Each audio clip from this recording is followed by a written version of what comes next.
एक रेलगाड़ी 162 मीटर लंबे एक प्लेटफॉर्म को 18 सेकंड में पार करती है तथा 120 मीटर लंबे एक अन्य प्लेटफॉर्म को 15 सेकंड में पार करती है, तो रेलगाड़ी की लंबाई क्या है। देखिए, आपको पता है कि लंबाई को दूरी बोलते हैं और लंबाई हमेशा जोड़ दिया जाता है, तो ट्रेन की लंबाई और प्लेटफॉर्म की लंबाई को जोड़ दिया जाएगा। तो मान लेते हैं कि ट्रेन की लंबाई x है, तो ट्रेन की लंबाई और प्लेटफॉर्म की लंबाई को जोड़ दिया जाएगा और इसको पार किया गया है 18 सेकंड में।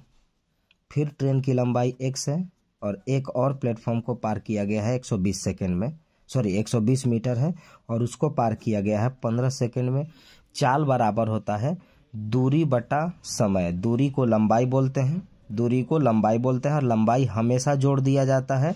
और देखिए, जब ट्रेन इस प्लेटफॉर्म को पार की होगी और इस प्लेटफॉर्म को पार की होगी तो दोनों कंडीशन में उस ट्रेन का लंबाई दोनों कंडीशन में उस ट्रेन की चाल सेम रही होगी, इसीलिए हम फॉर्मूला लगा रहे हैं चाल बराबर। और चाल बराबर होता है दूरी बटा समय, और दूरी यानी लंबाई और लंबाई हमेशा जोड़ दिया जाता है। जैसे इस प्लेटफॉर्म को पार की है और इस प्लेटफॉर्म को पार की है, दोनों कंडीशन में उसका स्पीड सेम रहा होगा, उसी स्पीड से उसको पार कर गई। तो यहाँ पर हम कह सकते हैं कि उसका चाल बराबर था, और चाल बराबर होता है दूरी बटा समय। चाल को और लंबाई को दूरी बोलते हैं और लंबाई हमेशा जोड़ दिया जाता है। सॉल्व करिए, तिरछा तिरछी गुना। तो 18x प्लस 1 0, 18 दूना 36, 18 एकम 18 और 3 21। 15 से करिए तो ये आएगा 15x और 15 गुने 162, 15 दूना 30 और 15 छक्का 90 और 3 93, 15 एकम 15 और 9 24, 2430। अब x वाला एक तरफ और बिना x वाला, तो प्लस से इधर आएगा तो माइनस, तो 18 में से 15 गया तो 3x आया, और ये प्लस से उधर जाएगा तो माइनस हो जाएगा।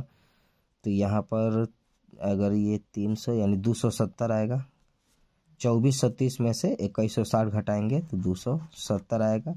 काटिएगा, x का वैल्यू 90। x आपने ट्रेन की लंबाई को मान के रखा था, यानी आपकी ट्रेन की लंबाई 90 मीटर है, और ये हो गया आपका आंसर। और भी तरीका है, ऐसे बना सकते हैं कि अगर एक ही ट्रेन एक ही जगह दो वस्तु को पार करे तो दोनों की